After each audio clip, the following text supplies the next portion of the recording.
Irmãos, e nos acompanha para nós sermos mais precisos, porque o tempo também não nos ajuda. Amém?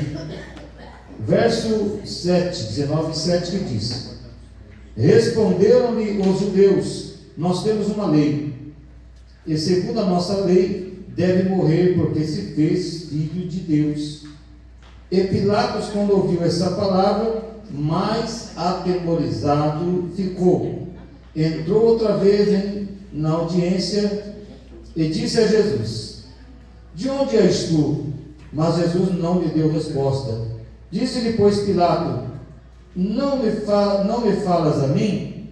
Não sabes tu que tenho poder para te crucificar e tenho poder para te soltar? Respondeu Jesus: nenhum poder terias contra mim, se de cima te fosse dado.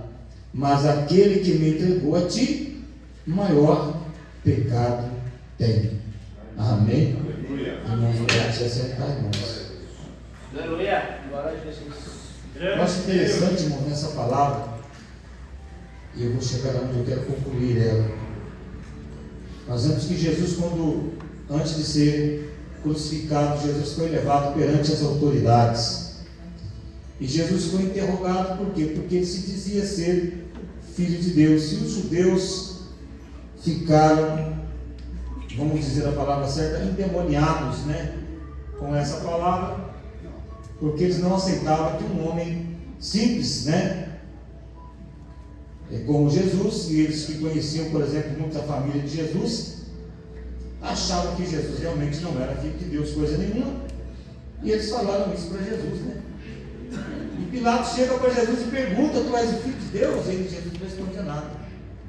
E Pilatos toma posse de uma autoridade agora, que foi dada a ele não pelo homem, não foi dado pelo rei de Roma, mas foi dado pelo próprio Deus. Porque Jesus é que fala, ele falou: olha, eu tenho o poder de te matar, e tenho o poder de fazer você viver. Você não sabe? Por que não fala comigo? Não sabes que eu tenho esse poder? E Jesus volta e dá essa resposta para ele: nenhum poder terias contra mim, se de cima não te fosse dado. Ou seja, se Deus não quisesse, nunca aconteceria isso. Mas se Ele quis, é porque tem que acontecer. E se está nas tuas mãos, então porque foi Ele que te deu esse momento. Glória a Deus. Eu me apego aqui numa coisa, irmãos. Nós vemos que existem momentos na nossa vida que nós passamos, momentos difíceis. Lógico que a nossa vida nunca vai ser só de momentos bons, Tem até uns hinos que se canta aí, se fala sobre isso. Porque nós temos momentos difíceis e temos dias ruins que vêm sobre a nossa vida, E nós vemos que em tudo isso, Deus sempre estará presente na nossa vida. Deus nunca vai deixar de estar conosco em momento nenhum que nós vamos passar de momentos difíceis. Glória a Deus. Agora, nós temos uma coordenação materialista de dizer isso. Todas as vezes que nós entramos numa situação muito difícil, nós costumamos dizer: acho que Deus não está me vendo, Deus me abandonou. Às vezes Deus permite determinadas coisas venham acontecer sobre a nossa vida. Mas aquilo que está acontecendo, irmãos, com certeza é algo que Deus está permitindo que nós passamos, porque se Deus quiser, Deus elimina na hora tudo aquilo que nós estamos passando de ruim, faz a nossa vida ser uma vida muito boa. Se Ele quiser, isso acontece. Mas se Ele vê que necessita-se de uma reforma na vida da pessoa, Deus vai permitindo muitas coisas acontecerem, como Jesus permitiu que o seu próprio filho padecesse numa cruz. Glória a Jesus. Aleluia. Irmão, se Jesus permitiu que isso acontecesse, Deus permitiu que isso acontecesse com o seu próprio filho, imagina o que Deus não pode permitir conosco,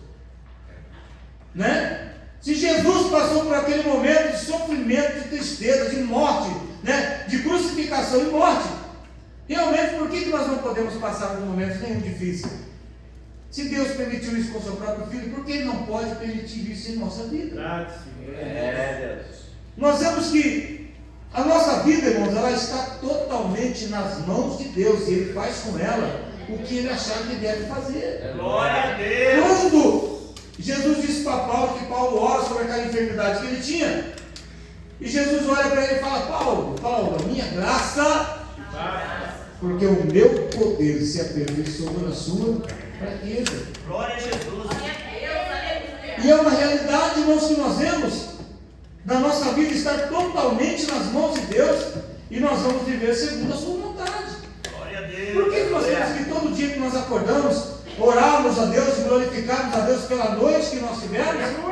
E quando termina o nosso dia no final da tarde, nós agradecemos a Deus pelo dia também que nós passamos, bom ou ruim. Deus sempre estará conosco. Aleluia. Louvado seja Deus. Aqui Jesus está dizendo uma palavra praticamente final para Pilatos. Ele disse: olha, você tem poder contra mim, mas você tem porque de cima te foi dado. O que ele estava dizendo: meu Pai te deu essa autoridade. Mas daí Jesus agora volta e fala sobre o pecado. Maior pecado tem aquele que me entregou a ti, porque ele é um traidor. E Jesus está falando aqui de quem? De Judas Iscariotes. Agora nós vemos uma coisa muito interessante, né, irmãos? Jesus andou com Judas por muito tempo, ali praticamente 3 anos do seu ministério. Jesus sabia o tempo todo que Judas era um traidor. E Jesus nunca repreendeu Judas de andar com ele, dizendo: ó, melhor você sair do nosso meio, porque lá na frente você vai me entregar e você vai causar um dano muito grande para a minha vida. Então melhor você sair fora do meio dos discípulos, sai fora, porque eu vou colocar outro aqui. Jesus não fez isso. Jesus deixou lá que ele ficasse. Agora, por que Jesus deixou que ele ficasse? Porque era algo de necessidade que acontecesse. Jesus tinha que ser crucificado de toda forma. Porque Deus permitiu então que Jesus fosse crucificado? Porque se Jesus Cristo não fosse crucificado, nós não estaríamos aqui. Por isso Deus permitiu que Jesus fosse à cruz, e fosse crucificado, fosse morto, para que o seu sangue fosse derramado pelas nossas vidas e nós fôssemos perdoados dos nossos pecados. Se Jesus não tivesse morrido, nenhum de nós estaria aqui hoje. Por isso Deus olhou e disse: isso é uma coisa muito necessária que aconteça, que ele morra, porque se ele não morrer, eu não posso salvar ninguém. Deus olhou, naquele momento de crucificação, Deus não olhou só para o sofrimento de Jesus, Deus olhou para toda a sua criação terrestre, que ia ser condenada ao fogo do inferno, se Jesus Cristo não fizesse isso. Glória a Jesus. Deus viu também a necessidade, porque Jesus também sabia que Deus podia livrar ele. E Jesus sobe no Getsemane e faz uma oração, e ele diz: Pai, se não for possível, passa de mim esse cálice sem que eu beba. Porque Jesus olhou aquilo ali, viu um grande sofrimento pelo qual ele ia passar, mas por causa de nós. E Jesus ia passar por um sofrimento muito grande, e Jesus vendo aquilo, Jesus agoniou ali naquela oração. A Bíblia fala que o seu suor se tornou como gotas de sangue, porque o seu sofrimento ia ser muito grande, mas Jesus sabia por tudo que ele ia passar. E nós, com a graça de Deus, estamos aqui porque Jesus morreu em uma cruz, mas ao terceiro dia ressuscitou os mortos. Aleluia!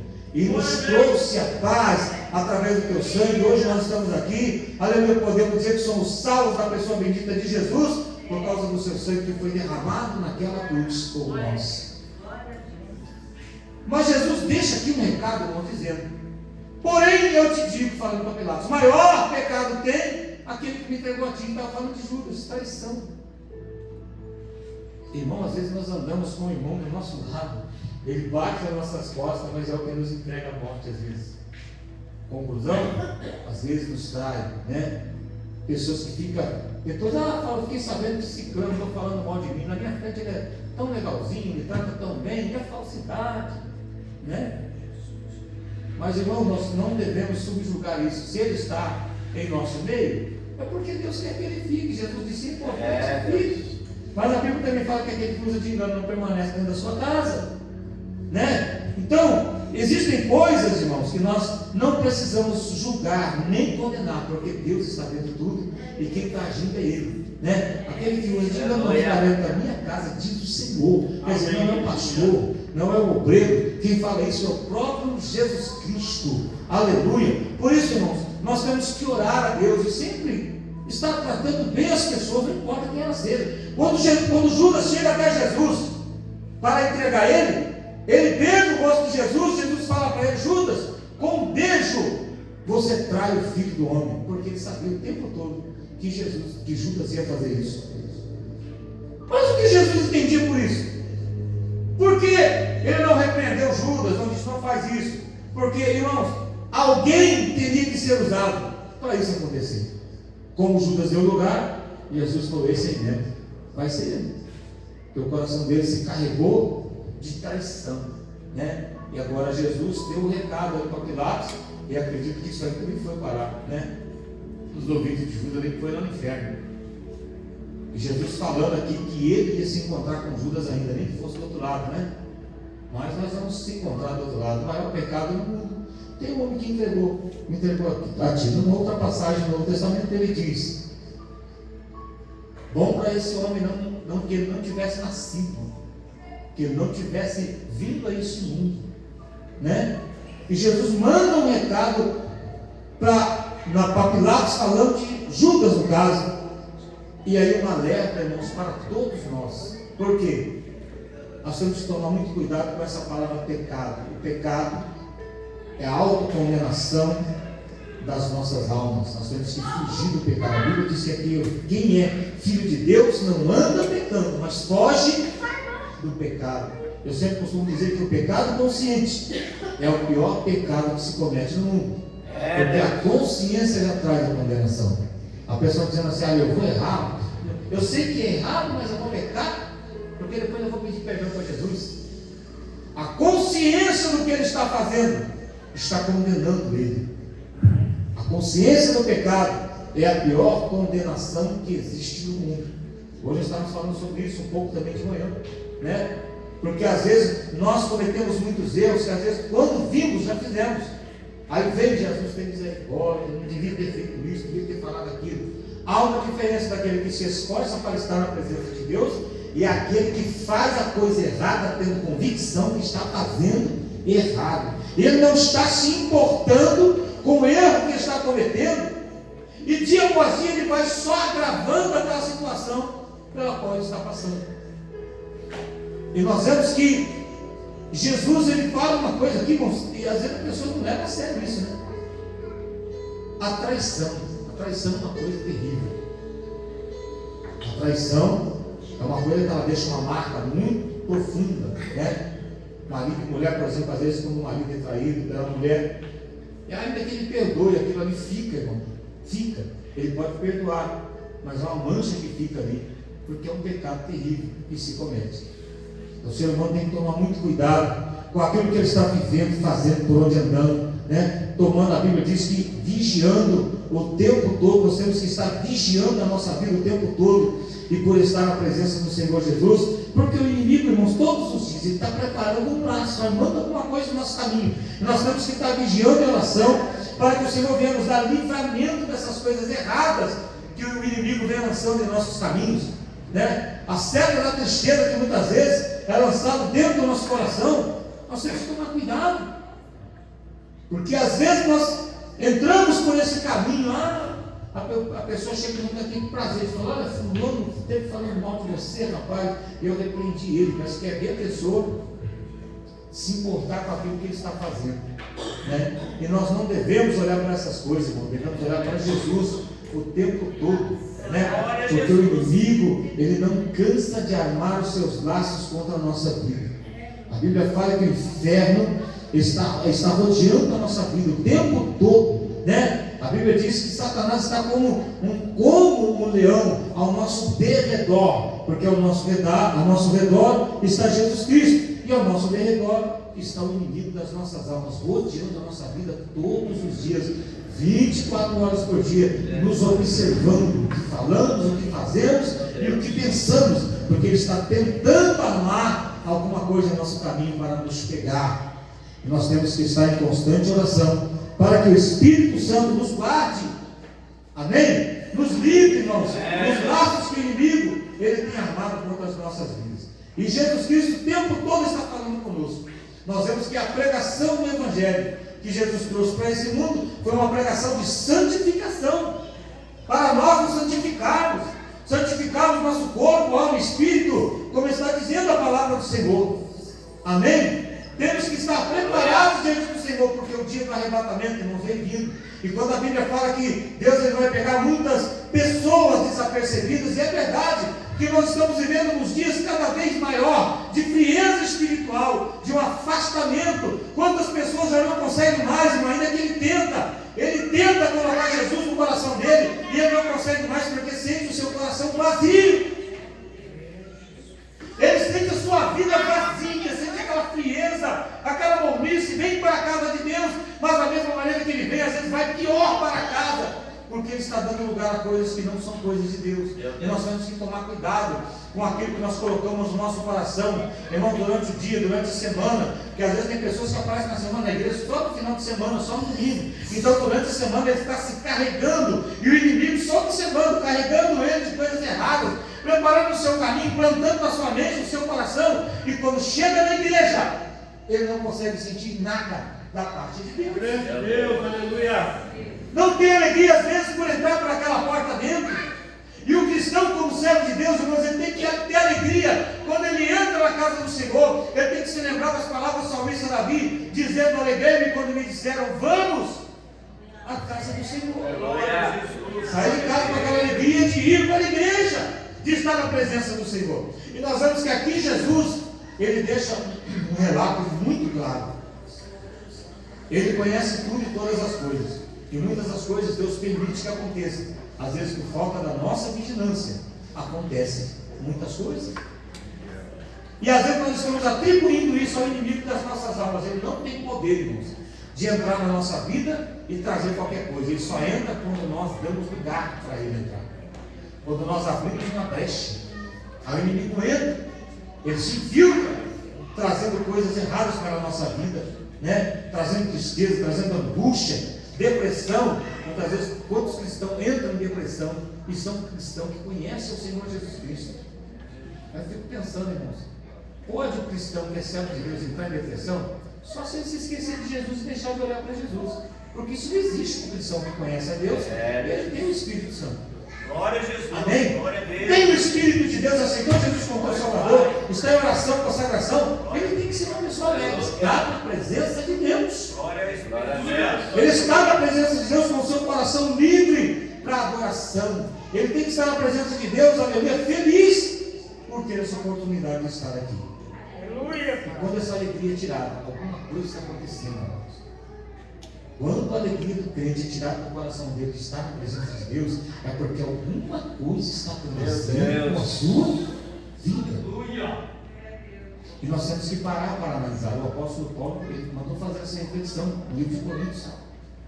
Ele fala para nós olhar para dentro de nós e vermos a nossa aprovação. Ele diz assim: se é que já não estáis reprovados, examinai vós mesmos, examinai o seu coração, examina a sua vida, examina a sua alma. E era uma coisa que nós devíamos fazer isso todos os dias. Jesus, tem misericórdia de mim, o que é que eu estou errando, o que é que eu estou falhando? Eu preciso melhorar, procurar conserto, irmãos, e não procurar acusação com outras pessoas que não tem nada a ver com a história, né? Nós temos que procurar a Deus segundo a sua palavra e o que Deus tem colocado em nosso coração para afirmar os nossos passos na tua presença. Amém? Estarmos firmes na presença do Senhor e olhando para o céu, né? Porque existem coisas que se cometem, por exemplo, aqui. Eu acredito que Judas, o inimigo fechou tanto a mente de Judas que ele não conseguiu ver que o que ele estava fazendo era um ato terrível e criminoso. Amém? Era um ato criminoso que ele estava cometendo naquele momento. E Jesus também não falou nada, falou depois, né? Falou: olha, que me entregou a ti maior pecado tem, porque ele me traiu. Ele me traiu, foi lá e me entregou. Glória a Jesus. Então, existem atos que são cometidos que às vezes a pessoa não mede as consequências do que ele está fazendo. Depois vem as consequências do que ele fez. Aí é tarde demais, né? aí já não existe mais jeito, a pessoa vai pagar o preço, vai sofrer, vai orar, vai chorar, porque cometeu aquilo que não